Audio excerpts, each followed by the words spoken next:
Hi everybody, I'm Jen Phillips. A fan of South Plains politics, here's your talking points for this week. Juvenile crime, a lot of attention to this issue when the Lubbock Council voted on the budget this month. So is it spiking? And what can the tax dollars just allocated do to help the police department put a stop to it? And the road to November, getting shorter and shorter. We're talking voter registration, how to do it, and how long you have left to be able to vote in November. From the studios of KAMC Television in Lubbock, your local election headquarters. This is Talking Points. But we come by on this Christmas Day to encourage you to do something with your life. That this is not a place you want to spend the rest of your life. That was the TJ Patterson we remember, who often spent his holidays with Lubbock County inmates to be the inspiration they needed, and we all needed, to be better for each other. Thanks for joining us. We start this episode of Talking Points with the loss of a Lubbock civic service giant. TJ Patterson died on Wednesday, surrounded by his family. Patterson serving as Lubbock's first Black City Council member, and tributes have been pouring in from those whose lives he touched and who saw firsthand his impact on our community.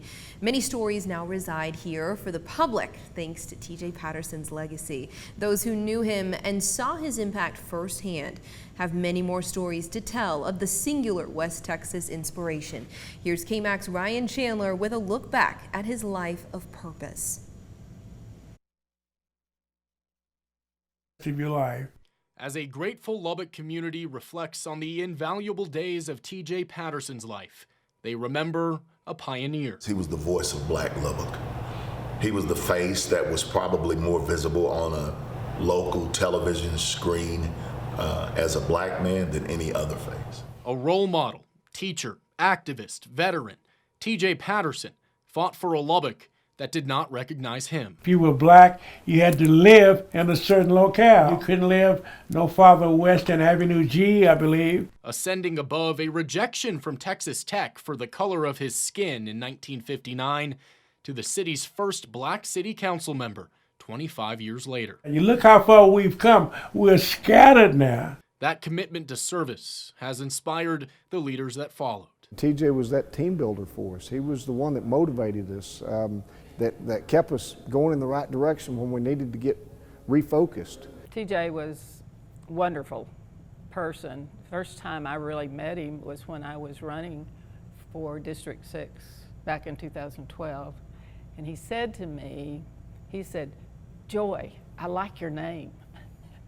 A lifetime of progress on a project still unfinished, but one that will continue because of the power of his example. He ran a good race, and now he's finished that course, but in his finish wasn't crossing the finish line, if you will. It was passing the baton in the relay to the next generation so that we might run with his vision. A man's reach should exceed one's grasp. What's a heaven far? So all we got to do is go do it. Ryan Chandler, KAMC News. With him there in the end of that story is, of course, Councilwoman Sheila Patterson Harris. She's TJ's daughter, who now carries that baton in City Hall. TJ Patterson was 85 years old. And we turn now to the City of Lubbock's new budget. One particular line item, the juvenile curfew, reinstated for 3 months next summer. That's due in part to a report issued by LPD in the spring, highlighting a spike in juvenile crime when school is out, and a push by a member of the council who worked to put more tax dollars toward the issue. We'll talk with her later. Well, I'm here right now with Chief Floyd Mitchell of the Lubbock Police Department, and today we're talking juvenile crime, specifically whether or not it's a problem here and what can be done and what is being done about it. So I appreciate you being here today to talk with me about this. Now, the reason we're talking about this is Talking Points. It's a politics show. We're talking about tax dollars. Yes. And the reason we're talking about this today is because we know that there are now tax dollars allotted to juvenile crime. Can you tell me a little bit about how that came to be this year? Well, you know, every year the City of Lubbock goes through its budget process. And during our budget process, we look at different issues throughout the city that affect crime and the safety of our community. This year is just like all other years. We usually start in mid-February looking at our priorities, and then we submit our proposed budget to the city manager, and he goes over it and waits for all the departments to submit their information to see where he can allocate the dollars. The last 2 council meetings were the first and second reading of the overall budget for the city of Lubbock. During that process, the police department's budget was approved, and this year our budget is just over $85 million. Wow. Yeah, and I know that there was a request submitted to pay more attention to juvenile crime with dollars behind it. Where did that request come from?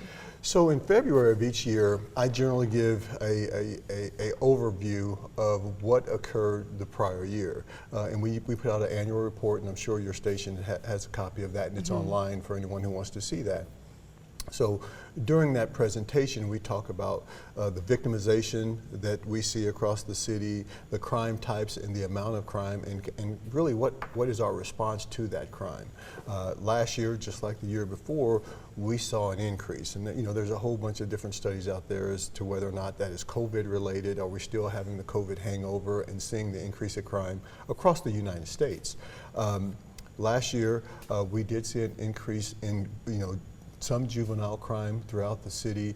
When we look at our juvenile arrests, we had just over 6,100 juvenile arrests last year. Wow. 1,200 of those are runaways, and they're counted as detentions or arrests from our recording standpoint and how we report the data to the state. So you do have that. So when we look at those numbers, we try to determine how are we going to move forward to address these issues. So when I make that presentation to council, I get a lot of questions about, well, hey, how are you guys going to do this and do that? Councilwoman Joy, being a Lubbock native and being here a long time, she remembered the juvenile detention center that the police department put on several years ago. Yeah. And that's how that conversation began. Okay. And we know now that that was a successful conversation in terms of allocating resources toward that.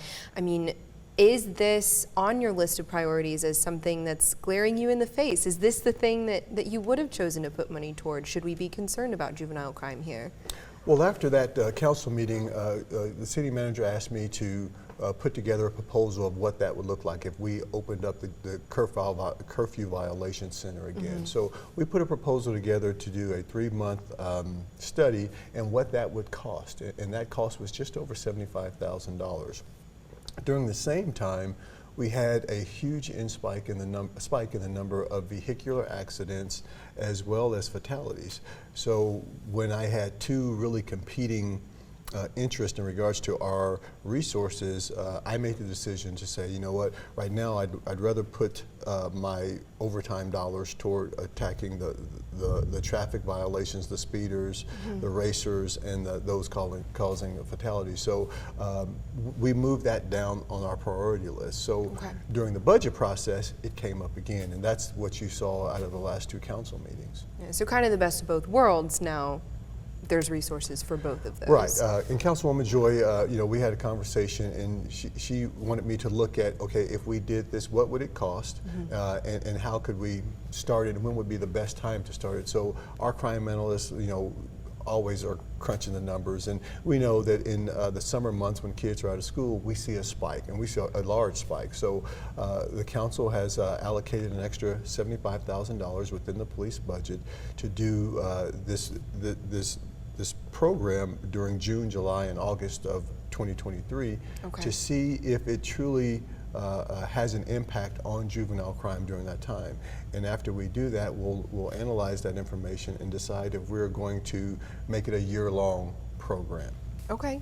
And is this an issue that you see as your priority now? After you've seen resources, you have a plan in place.